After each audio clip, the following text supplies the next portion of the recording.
Hello दोस्तों, मैं ऋषिंद्र शुक्ला आपके सामने एक बहुत ही संजीदा टॉपिक लेके आया हूँ। क्या है, कोई भी समाज का जो पूर्ण दायित्व होता है समाज को बनाने का, समाज में संवेदनशीलता लाने का, समाज के अंदर जो है मान सम्मान लाने का, ये कार्य महिलाओं का होता है। और नारी शक्ति की अवहेलना जहाँ जहाँ होती है, माफ़ करिएगा, वो पुरुष प्रधान देश जो है इसी तरह का हो जाता है जो इंडिया की स्थिति इस समय हो रही है। न कहीं संवेदनशीलताएँ बची हैं। इलेक्शंस के दौरान इस तरह से उलझुल भाषणबाजी होती है। कितने पतित हो गए हैं लोग, कहाँ तक गिर गई है भाषा की मर्यादा। सारी चीज़ें गिरती हैं जब समाज में स्त्रियों का दायित्व में जब समाज के अंदर महिलाओं की भागीदारी में जब कमी आती है तो। और ये जो है हम नहीं कहते हैं, ये दुनिया की एजेंसी कहती है जो सर्वे करती है इसके लिए। वो ये कहती है कि इस समय एट प्रेजेंट में पूरी दुनिया में 26% महिलाएं जो है जो लॉ मेकर्स का काम करती हैं। लॉ मेकर्स मतलब इन द पार्लियामेंट्स, जो भी पार्लियामेंट में बैठी हैं, संसद के अंदर बैठी हुई हैं। और वहीं इंडिया में इस समय जो है 13.69% महिलाएं भागीदारी करती हैं। तो सबसे पहले तो यहाँ कमी आई। दूसरी चीज़ ये है कि महिलाएं जो है शुरू से ही सन 1951 से, मालूम नहीं पुरुष क्या समझता है और महिलाएं क्या अपने आप को मान के चलती हैं, पार्टिसिपेंट जो भागीदारी है, प्रतिशत है, वो बहुत कम है। जैसे पहली लोकसभा इलेक्शन 1951, पार्टिसिपेशन 4.5%। दूसरी लोकसभा 57, पार्टिसिपेशन 5.47। थर्ड 1962, 6.88%। परसेंट की बात कर रहा हूँ मैं, ये मतलब 543 में 22 महिलाएं, 27 महिलाएं, 34 महिलाएं, इस तरह भी बता सकता हूँ मैं। फिर 67 आया, इसमें 5.93% हुआ, 31 महिलाएं जीत के आई। 1971 हुआ, 22 महिलाएं जीत के आई, 4.22% हुआ। उसके बाद 1997 में 3.49% महिलाएं जीत के आई। फिर 1980 में 5.15% आई। ये दौर सन 67 से लेके 80 तक का दौर, 84 तक का दौर तो इंदिरा जी का दौर था, महिला प्राइम मिनिस्टर थी, फिर भी महिलाओं में उत्थान नहीं हुआ। क्यों? यानी कि पुरुष प्रधान ने महिलाओं को कभी भागीदारी में हिस्सा लेने ही नहीं दिया। और यही कारण है कि राजनीति पतित से पतित होती चली गई, भाषा की मर्यादा टूटी, उलझुल बयानबाजी होने लगी, पार्टियां एक दूसरे को शत्रु समझती हैं, संवेदनशीलता जो है ख़त्म हो गई राजनीति के अंदर। आज राजनीति में संवेदनशील व्यक्ति बहुत कम मिलेंगे आपको। क्रिमिनल्स का पार्टिसिपेशन होना चालू हो गया। क्रिमिनल बाहुबली जीत के आते हैं, पैसे की दम पे जीत के आते हैं। साहब, आप क्या समझते हो, इस समय जो है 31% जो है आपका जो MP चुन के आया है वो क्रिमिनल है, बैठा हुआ है। फिर 89 आया, 89 में 5.29% हुआ। 1991 में 7.07% हुआ। 1996 में 7.39% हुआ। मतलब दहाई का अंक में भी परसेंटेज नहीं बन पा रही है। और फिर 1996 में हालांकि महिलाओं की भागीदारी बढ़ रही है, लगातार कम नहीं हो रही है, बढ़ रही है, लेकिन परसेंटेज भी उसी हिसाब से बढ़ रही है। 7.397% हुआ। 1998 में 40 महिलाएं आई चुन के, 7.397%।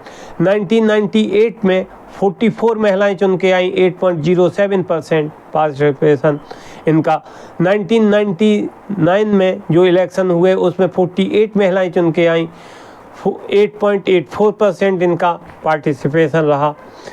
उसके बाद जो है 2004 में मनमोहन सिंह गवर्नमेंट जब आई, 45 महिलाएं चुन के आई, घट गई, मतलब 8.29% हो गया 8.84 से।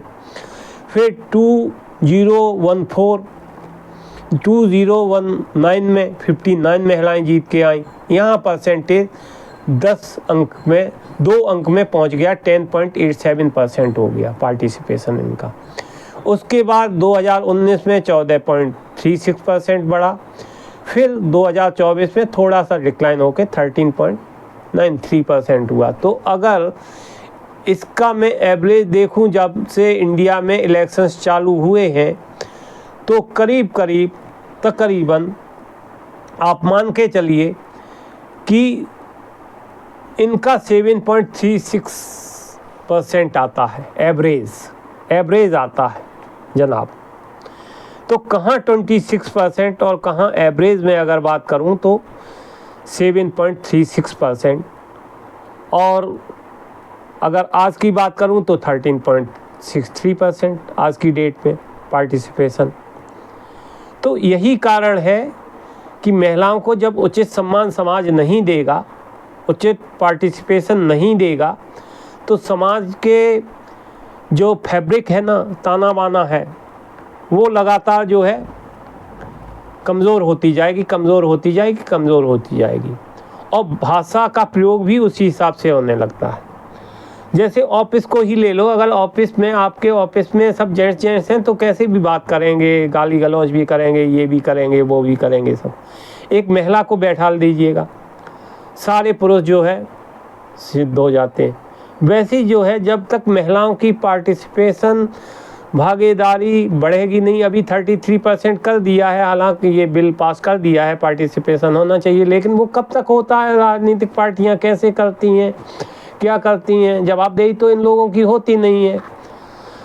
तो कब आएगा, क्या होगा मालूम नहीं, भगवान जाने। लेकिन महिलाओं की भागीदारी होनी चाहिए, एटलीस्ट जितना परसेंटेज है ना महिलाओं का, पुरुष और महिलाओं का, उसी हिसाब से पार्टिसिपेशन भी होना चाहिए। मुझे तो ऐसा लगता है महिलाओं को, पार्टियों को तवज्जो देनी चाहिए ताकि महिलाएं ज़्यादा से ज़्यादा जीत के आएँ।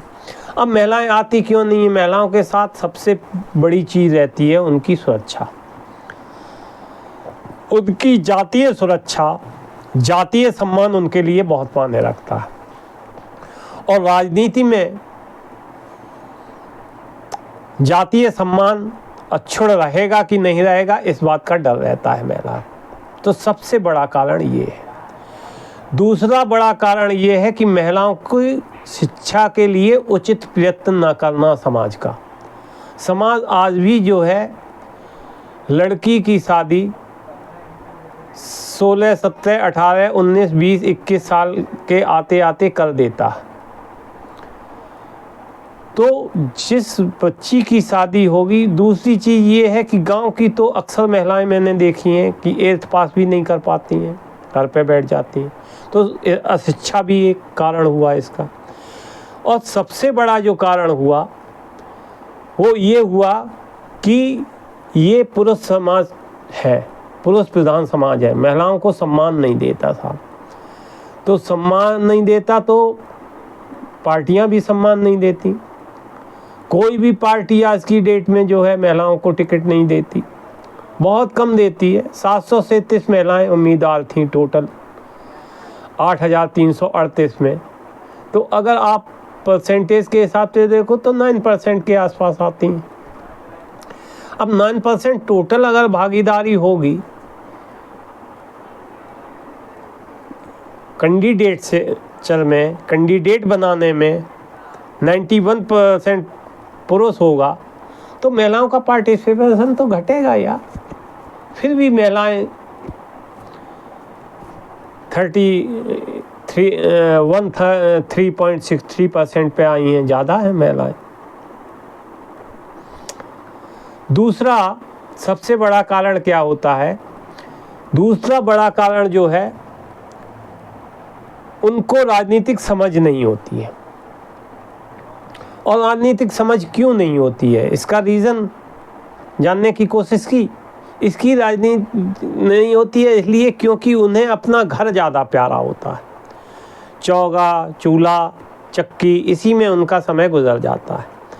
तो इसलिए जो है उनके अंदर जागरूकता आ नहीं पाती है। तो मेरी अब रिक्वेस्ट इसमें ये है, मुद्दा गंभीर है ये।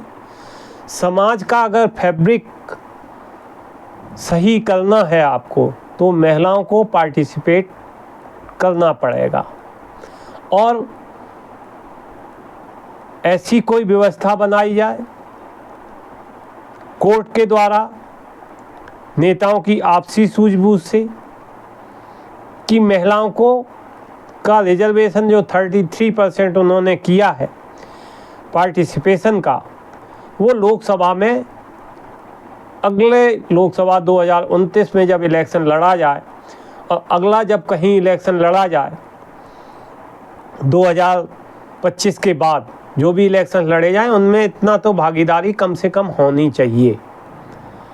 इसके अलावा भी मेरी एक रिक्वेस्ट ये रहेगी कि पार्टियों को विचार विमर्श करके ऐसा करना चाहिए कि जितना रिप्रेजेंटेशन टोटल आबादी में गर्ल्स का है, फीमेल्स का है या महिलाओं का है, मैं महिलाओं के चलो फेल, और जितना जो है वयस्क पुरुषों का है।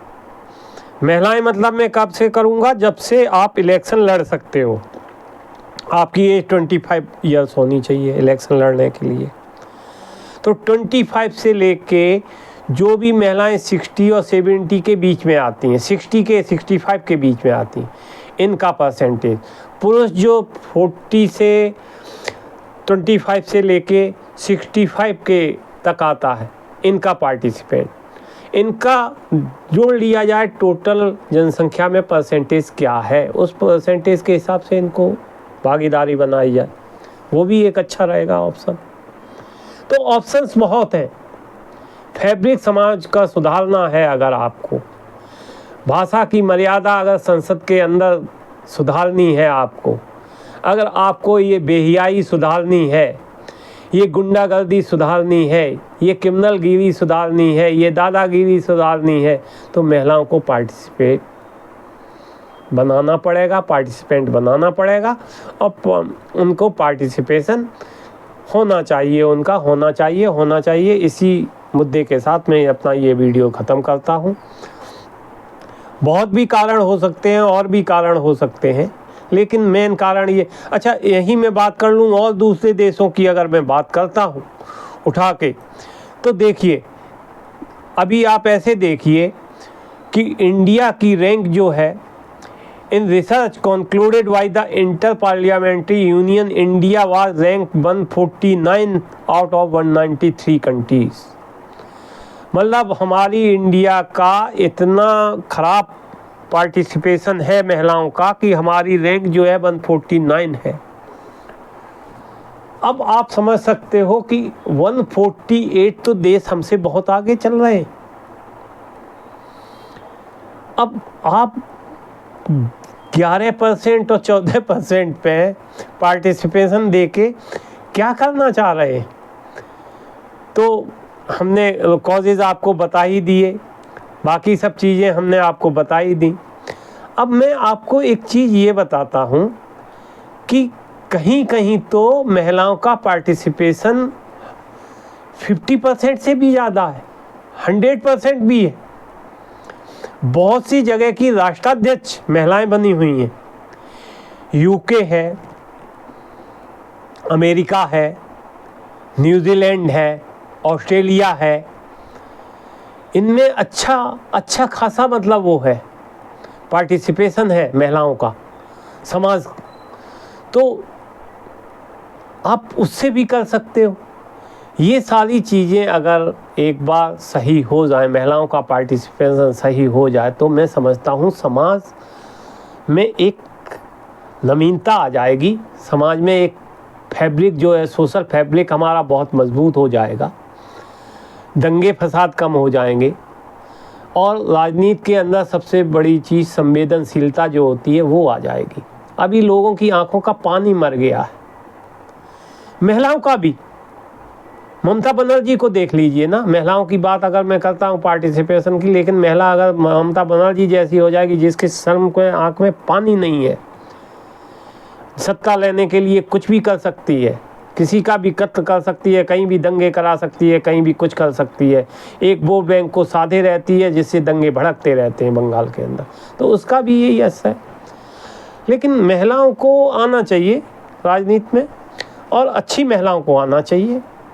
जब महिलाओं की संख्या ज़्यादा होगी तो मुमताज़ जी जैसे लोगों की वैल्यू कम हो जाएगी, बट नेचुरल है। तो विचार का विषय है, विचार करिएगा। बहुत बहुत धन्यवाद आपका।